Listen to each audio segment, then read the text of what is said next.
And we're live. Welcome, everyone, to a high vibe conversation. I'm your host, Shel Shapiro. With me today, we've got Linda Vetrus Nichols, Dorit Carlson, and our special guest of the day, Carol Banens. Before we get started with the conversation, I want to thank everybody for joining us. I want to remind you that this is a safe space. We invite you to share with us as we talk through our life lessons and hold space for you to work through yours. What this means is that whether you are joining us live or catching us on a replay, we invite you to engage with us. Actively participate in the chat, share your thoughts, insights, experiences to your own level of comfort, if you will. We would love to have these conversations with you no matter where you're tuning in from. If you feel like you do not want to chat with us live in the group community chat, you can reach out to us privately at any time. We encourage you to connect with each one of us as well. And if you'd like to have your own individualized high vibe conversation, here's where you can schedule a link with one of us to have that one-to-one conversation and discuss things more privately. We also encourage you to subscribe to the YouTube channel. This is where you can catch up on previous conversations and also make sure that you hit that bell so that you don't miss any conversations that are sure to come your way. Without further ado, grief to gratitude is our topic today. And I want to give Carol the lovely opportunity to introduce herself more completely because I know I haven't even done it justice yet. So, Carol, take it away. Hi, ladies. Thank you so much. Yeah, grief to gratitude doesn't sound like a great combination, does it? But I lost my husband in 2018. And, I went on my own journey of grief to gratitude. And initially, of course, there was nothing to be grateful for. But so yes, my background is physical therapy. I was a physio for 37 years, and I loved it, but I gradually burnt out and decided I needed to do something else. And grief pulled me in that direction because it was such a hard journey that I wanted to help others to navigate it. So that's how I got into grief coaching and grief education. Almost couldn't find the unmute button there, but it's a I I didn't know so much about your background with burnout, but Dorit and I are certainly no strangers to that, and so we can absolutely continue with this conversation about grief to gratitude from that standpoint. I'm excited to dive into it wherever grief to gratitude takes us. Um, I guess where I want to start, Carol, is can you tell us a little bit more about the coaching that you do, taking people from grief to gratitude? And separately, so I'll give you two questions there, whichever one you want to approach first is fine. Um, how does this relate to, like, do you use your own journey as a guide for that? Like, what propelled it forward? Yeah, I think we understand grief until we're in it. We're compassionate, we're kind, we don't really know what to say to people. I know I certainly didn't, or you think you do, and it's always the wrong thing. And you know what? I've just lost the question. And so, yeah, so my own journey. Yes, so my own journey. I went back to work very soon after my husband's funeral, 3 days after his funeral, which was, of course, stupid. No wonder I burnt out, right? I was looking after chronic pain patients. So I had to be present. And to do that, I pushed down all my emotions because I couldn't go in there crying. I had to go on and put a happy face on and ask them how they were and deal with them. And so for 3 years, that's what I did. I kept pushing it down. I'd go to work. I'd come home absolutely exhausted with the facade of, yeah, I'm fine. I can read books. I understand. And I didn't understand. I didn't understand how profoundly grief affects every aspect of your life.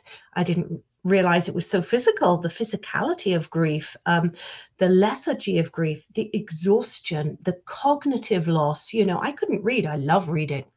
I couldn't read. I couldn't focus. I'd drive to the store and think, "Ah, I just can't face it," and drive home again. So all of this sort of journey, my journey, made me realize that we don't talk about grief, we don't understand grief, we're uncomfortable talking about it. And so when I finally got to the point of, you know what, I can't do physio anymore. I'm burnt out. I'm tired. I'm exhausted.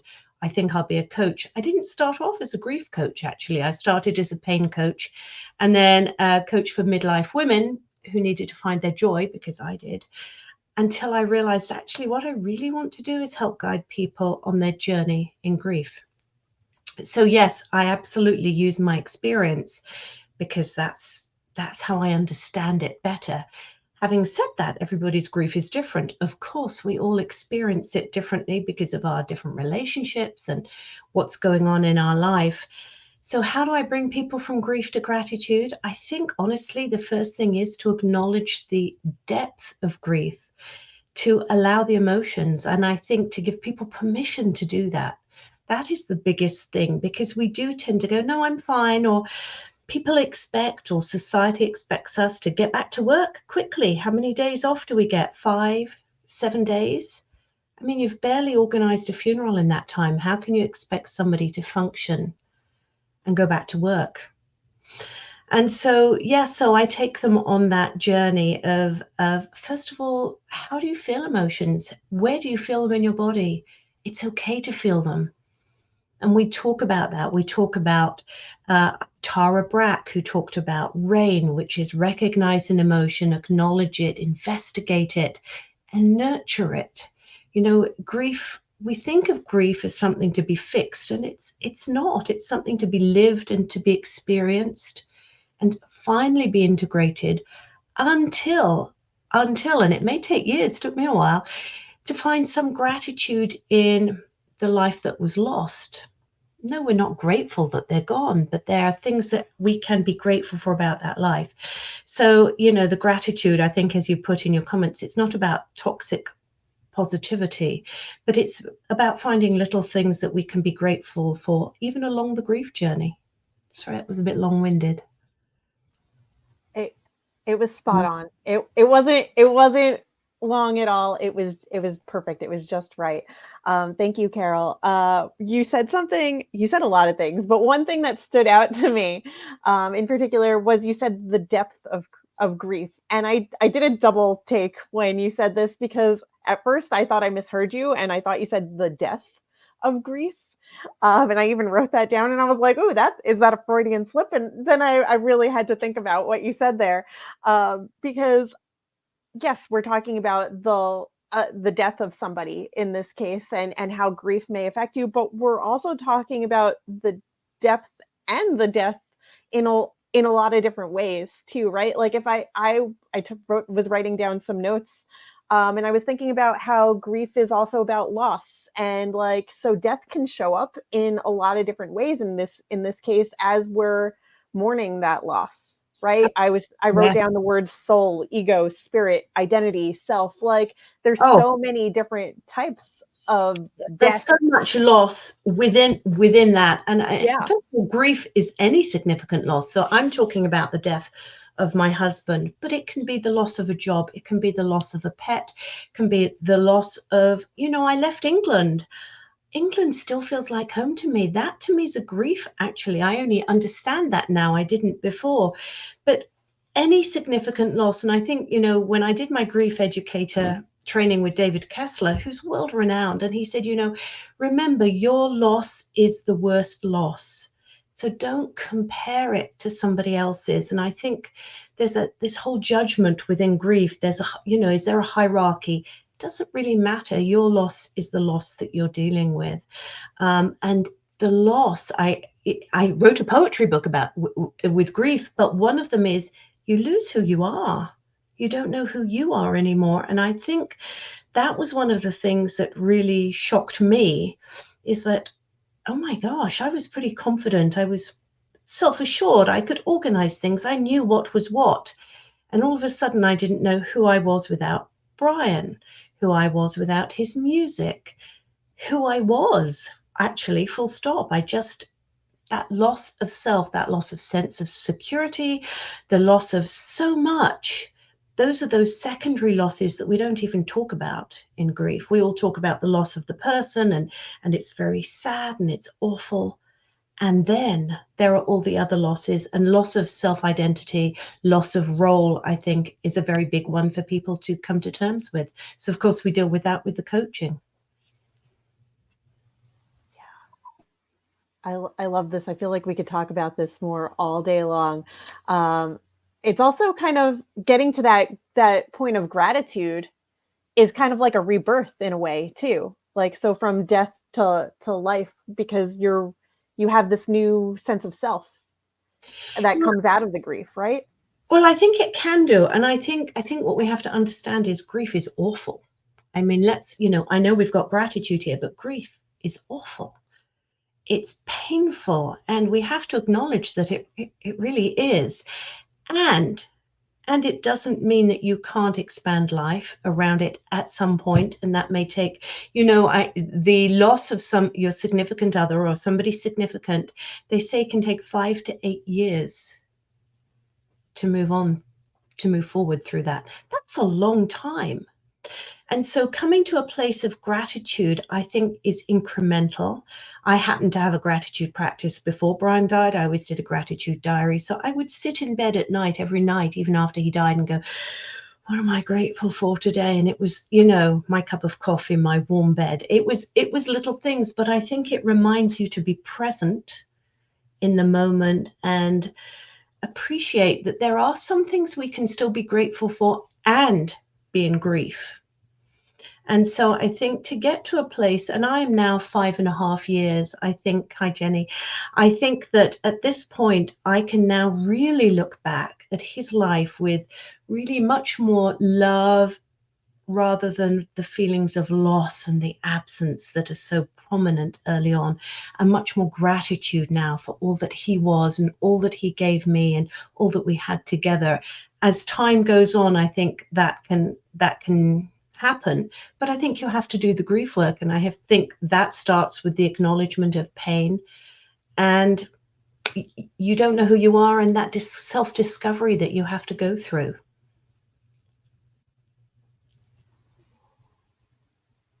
So powerful. So powerful. Thank you. I want to welcome Jenny to this high vibe conversation. Jenny, thank you for being here as we talk more about grief to gratitude. I'm not going to throw you into the fire just yet. Linda, I'm coming over to you. What's coming up for you as we've been talking about grief to gratitude? Oh, the grief takes your breath away. When I was a kid, I fell off the retaining wall in our neighbor's yard, and I couldn't breathe. It just took my breath away. And that was the same yard that I was babysitting at that house. And my uncle came to the door and said that my grandfather was over and wanted to talk to me and my mom and my brother. And so I knew something was up, and I started walking home to just the house next door. And it felt like I was walking through like thick mud. I like intuitively knew something really big was up. I was like crying almost inside before I even got home. And when I got there, my mom and my brother were crying. My father, at work, he had hung himself in the garage of my grandfather's cleaning service. And with my mom and my brother crying, I decided that I needed to be the one that kept them sane and happy. And so I didn't cry. And like a month later, my friend came over, and I knew she was coming, but I didn't know she was in the house yet. And so I just heard her going, Linda, Linda, Linda. And my breath just left me. It was like falling off that wall. I couldn't breathe. And it was just like, which is like, that's the Moro breath, that like the breath of life that the infant takes, right? It's the infant startle breath, like, right? And then it's like, and then it's the cry. And I didn't stop crying for what felt like a month, for sure 2 weeks. And my mom finally got me hooked up with a pastor at our church. We had like 7 of them, but he had lost his wife to suicide. And so I sat on the couch in his office. We just sat there side by side. And we started reminiscing about our lost loved ones and funny stories and sad stories or whatever. And I was finally able to cheer up a little bit, but not crying has kind of been like a lifelong thing. And I haven't been much of a crier anyways all my life because I'm more of a thinker. So I cry when things hit me kind of at that soul level and more spiritually. Cry with a good book or a good movie or something. But yeah, so it really does take your breath away. I'm just going to hop in there. Yeah, Linda, when you said about walking through mud, that is one of the things. You feel leaden, you feel slow, everything is an effort. And yes, breathing is an effort. And I think, first of all, I'm so sorry about your dad. Of course, how painful is that? And I think with suicide in particular, brings up guilt, even when you shouldn't really feel it, because you haven't intentionally done something to someone. You may not have noticed their mental state. You go back and you regret and you think, and somehow we take on this guilt when really it's not ours to take on. And I think the really sad thing about suicide is we then define that person by the way they died. So I was really happy when you said you were talking to the pastor about memories and other things about your dad, because they had a whole life before that moment. And it's a tragic, painful moment for that person to have taken that. And it's really makes, I think, grieving very hard for those left behind, extra hard. Yeah. Extra hard. Yeah. Mm-hmm. Yeah, definitely. And I love your book, and I do have a copy. Beautiful poems. I also have a note from Stina Marie, because when Stina, she's been grieving her father. I think it's been 2 years now. When I got hold of your book, I quick ordered another copy and I sent it to Stina. And so here's her words to you, Carol. Just a few poems into Kintsugi Your Heart, I was in tears. I'd begun reading with my dad in mind, the obvious connection of grief to grief. As I was pulled into the rhythm of Carol's story, another connection emerged. She described the experience of preparing for loss, thinking you've done your processing, and then all at once the reality hitting you that you could have never prepared for. I'd never lost a husband, she said, and I burst into a full body sob. Stina did. The grief of losing my dad morphed into the deep love I feel for my fiancé and the anticipatory horror of losing him too.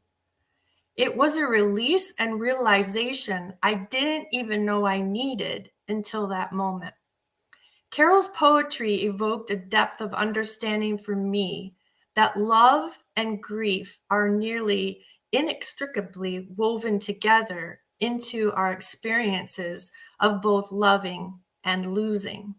Her art is bold in its vulnerability and has a stark honesty to it that captivates. I'm grateful for the wisdom expressing her experiences in this book.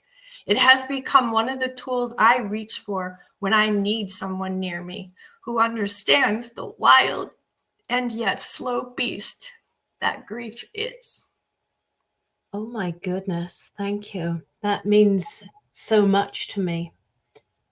And the book came because I'd pushed down my emotions for 4 years. I didn't write this straight away. Right. I wrote it this year because all of it, I needed to get this out, these feelings out that I had just pushed down. And I think that is the biggest lesson for me as a grief coach is feel the feelings, cry. It's okay, because as you push them down, they grow and they eat away at you, and you get headaches and all sorts of physical issues. So we have to make it okay for people to grieve.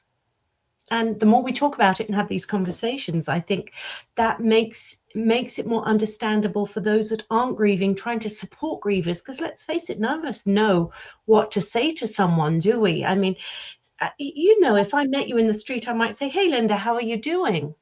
Well, when we say that to a griever, they're like, "How do you think I'm doing? I'm not, please don't ask me how I'm doing." And so, I think as we chat more and we talk about it, it might just trigger things for other people to go, "Oh, yeah, I shouldn't say, how are you? Maybe I can say, what's your day like today? Or can I do anything for you?" But just let's educate each other about grief so that we're a little more prepared to help one another when grief hits us, which of course it always will. Right. And everybody says, "Oh, how did so-and-so die?" And my mom had said, "You don't need to talk about the suicide. We didn't need to go there." And I was really glad I ignored that advice or that rule. Yeah. Because other people were feeling they were to suppress it as well and not talk about it. And suicide, this was in the early 70s. So it's way more acceptable now, but it was a real anti-Christian thing to go ahead and do. Yes, of course, there's the whole religious thing, but there's the shame, isn't there? The shame and back to the guilt of, I should have known. And you start thinking back to maybe something they said 3 months ago, and you in hindsight, right? But you can't know, and so so we quash it. I think it's still quashed. I think people are still very uncomfortable about saying they died by suicide. Yeah, and which is sad. Yeah. Yep. Thank you.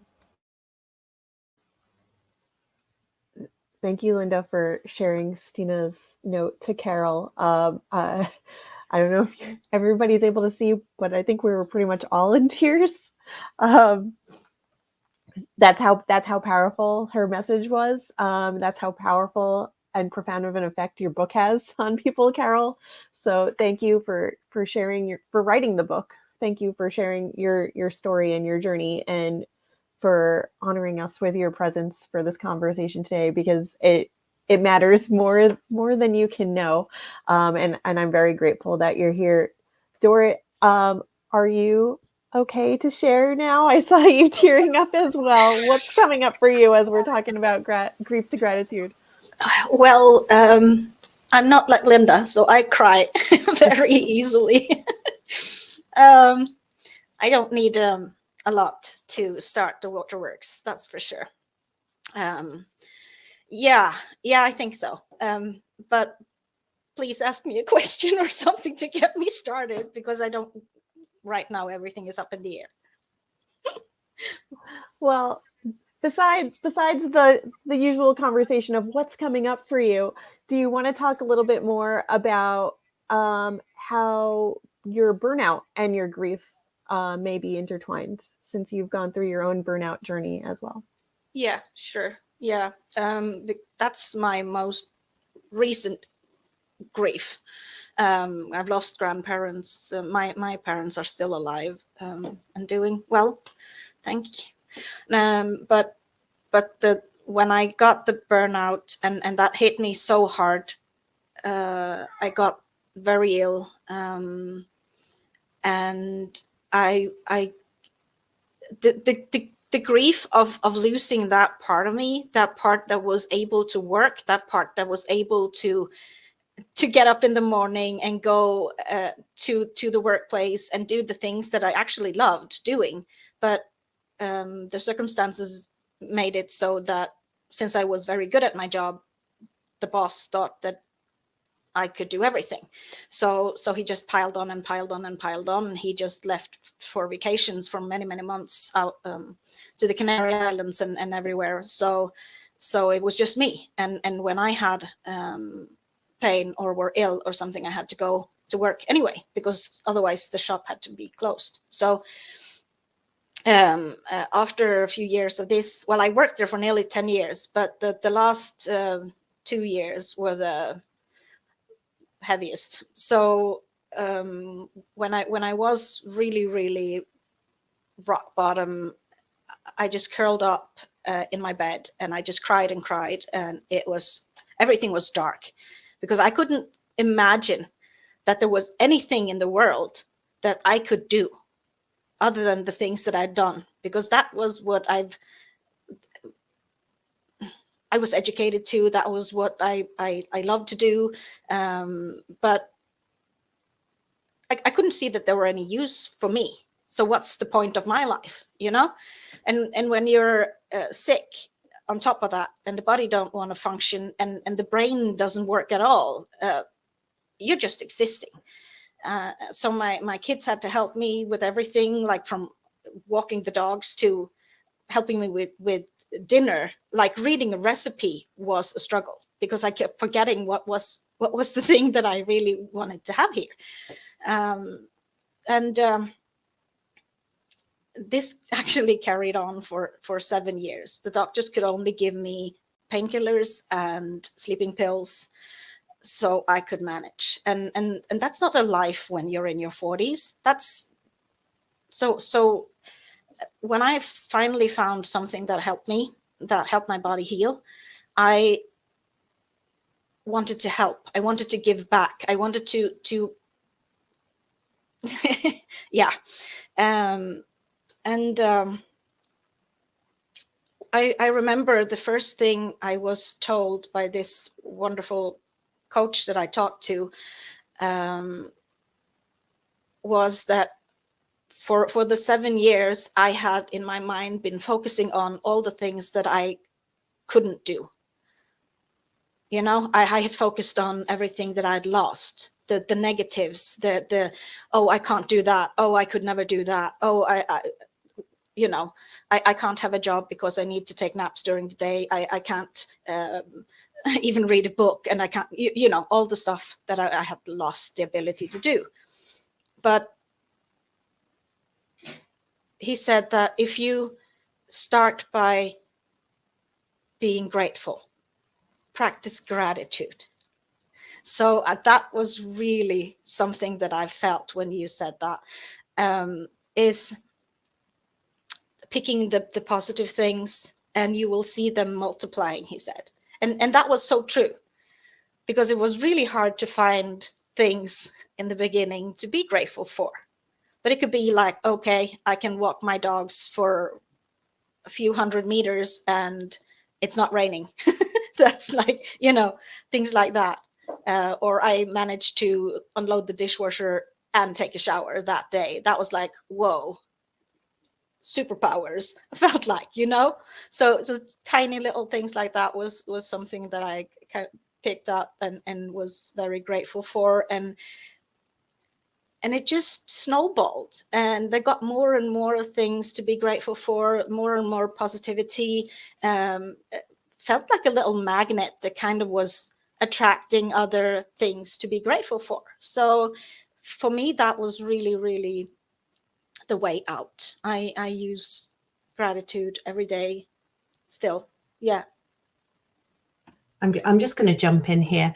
That just sounds so like grief. You've just described the grief. And I think that's so important that we understand that grief is not just about death, about loss of your lifestyle, ability to go to work, all of that stuff. But the gratitude, and I know when we think about grief and gratitude, they don't sound like they go together. And yet it is such a powerful tool to find the smallest thing. Dr. Rick Hansen talks about taking in the good, where, you might be going for a walk and see a flower and go, oh, that's nice, and walk past it. But instead of that, you stop and you smell the scent and you feel the petals and you look at the colors. And for 20 or 30 seconds, you absolutely absorb that and you expand it, because that changes the wiring in our brain to a more positive wiring. And we are negativity biased. That's what we do. And so exactly what you said, Dorrit, the more you look for it, the more suddenly things pop up that you're like, oh, that's lovely. And they can be so small, and they're still present even when you're in burnout or in grief. It's just that we are changing our perspective and trying to find some things to appreciate despite our dark times. And I think it's so important for us to learn to do that. It's a good skill. Absolutely. Thank you.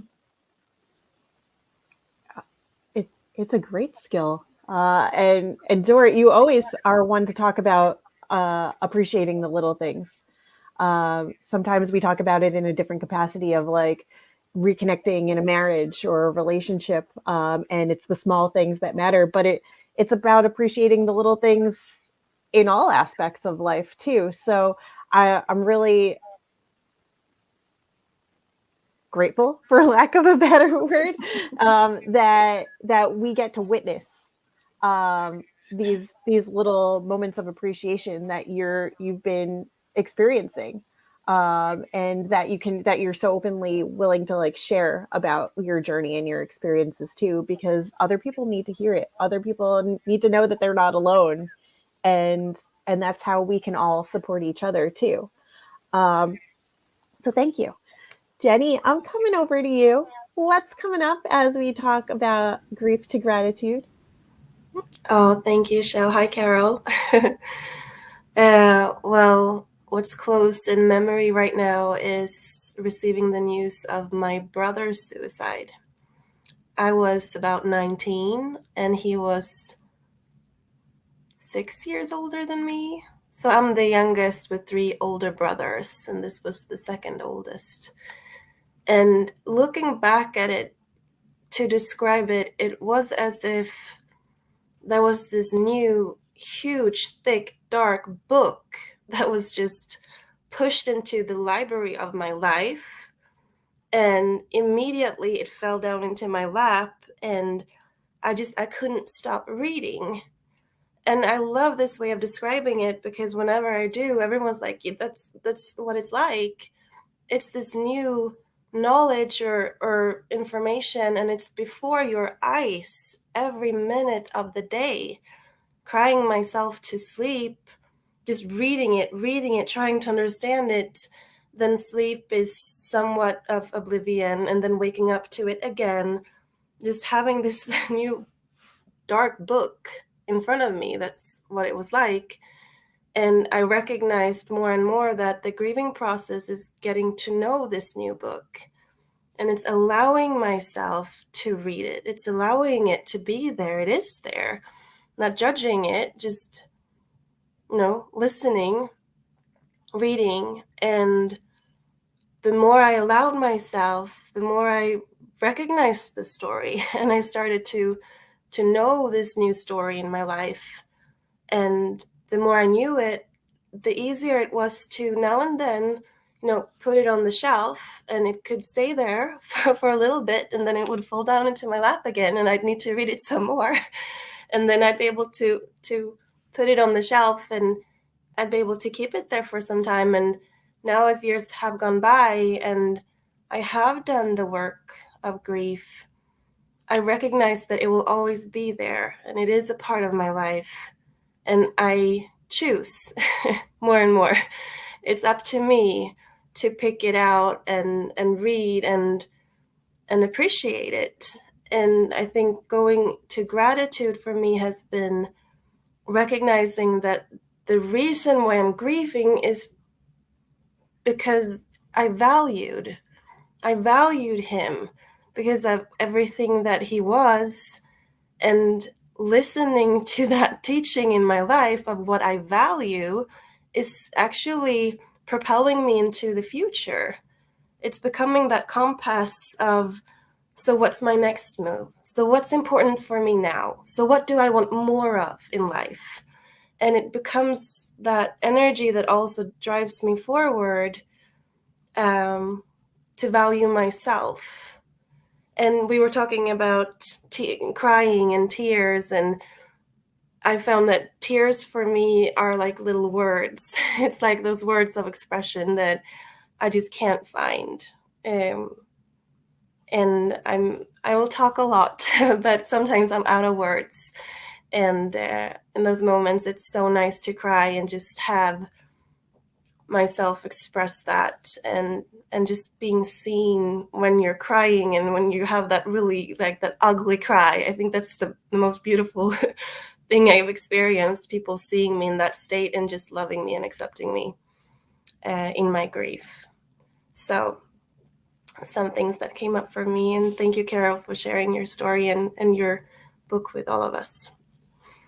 Oh, thank you. I'm so sorry, Jenny, about your brother. But one of the things that popped up is you said allowing. And that is so key, isn't it? Allowing our emotions, which we don't do. You know, I'm fine, I'm good. And allowing it and being comfortable. And I think it's who is around you that can support you, because some people can hold that space for you and sit quietly and allow you to cry and hold your hand, and others are very comfortable. And I think we have to learn who we can be around and be vulnerable and be ourselves. And I was very fortunate. I had just wonderful people around me. And yet I was very English in that I kept calm and carried on, because I never once reached out and said, I'm having a hard time, ever. It wasn't in my nature. I wish it had been, but it wasn't. And I think that's one of the things about supporting people in grief, is maybe just saying, do you want to go for a walk? I'm coming round for a coffee, and just being with them. They may not open up, but they may at least sense that your loving presence is supported. But that allowing of the grief is the key to healing and moving forwards, isn't it? And it is always with us. Yeah. Yes, absolutely. As you're sharing, I can look back on moments with clients where they come in and they're depressed, and the word that is used is depression. And once you they start opening up, and you start looking at it, and you start calling it by its true name, and you start calling it grief, and you start recognizing what it stands for, and allowing that, it's just freeing in itself. And it's those times when it's not about being clever. It's not about logic. It's not about figuring everything out. It's about noticing and allowing and accepting. And there's such peace in just, that's enough. And we can all give that to each other. Doesn't take a behavioral science, degree to to hold that space for one another. Mm. Yeah, I think so. And I think the other word that comes up is surrender. To surrender to the grief. Surrender to your feelings, because the more we fight it, we know what you resist persists, and the more you fight it, the more you push it away, and you try not to acknowledge it, and you try and be brave and carry on. It does sit there, and it does need to be heard, and it does need to be witnessed, and we need to deal with it so that our life can continue and grow and grow. And I know, I think the fact is 15 to 20% of psychiatric issues are caused from unresolved grief. It's a huge amount of people who've been pushing stuff down and not allowing it, and it's then expressed as psychiatric problems. So the more we talk about it, the more people can be aware of that and allow and surrender, and hopefully avoid, depression or whatever comes to them later in life. So wonderfully put, Carol. That I think that's a great way to bring the conversation back together. I want to give you the opportunity now to let people know how can they find out more about the work that you're doing. Where can they reach you? How can they grab your book if they want to read and learn how to kintsugi their heart? Oh, thank you. Well, my website is carolbanens.com, so that's very easy. Just go there and you can contact me there. There's a contact me form. I'm on LinkedIn, I'm on Facebook, and my book, Kintsugi Your Heart, is available on Amazon everywhere. It's also in Audible. I did actually record it on Audible. So it's on Audible, it's in Kindle, it's in paperback, and it can be very raw at the beginning, but what somebody also said to me is that, gosh, I'm in that shattered stage, and I I don't feel alone, because I put into words what people sometimes, they're not going to say to their friends, but when they read it, they're like, oh, that's how I feel, just like the other lady, Stina, said. So yes, my book's available on Amazon. You can reach out to me on LinkedIn, Facebook, or at my website, and I would love to chat with you. And yes, I do one-on-one coaching. So again, if you're interested in that, just reach out. We can chat. Well, definitely, I want everybody to take advantage of reading or listening to your book in whatever format they feel is best for them. I feel like I'm gonna go listen to it on Audible because that's the easiest way for me to take in information these days. I will absolutely share these links with people in the chat for anybody who's interested. That way they don't have to go searching for it. We want to thank you so much, Carol, for joining us today. It's been a wonderful high vibe conversation. We appreciate and are very grateful for you being here. And to everyone who's tuning in, whether you're live or on the replay, we appreciate you too. Please make sure to connect with us. Make sure to subscribe to the YouTube channel so you don't miss past and upcoming conversations. And again, if you would like to have a one-to-one conversation of your own, here's the link where you can do that. And we encourage you to reach out and chat with us. So that's all for now. Until next time, thanks for being here.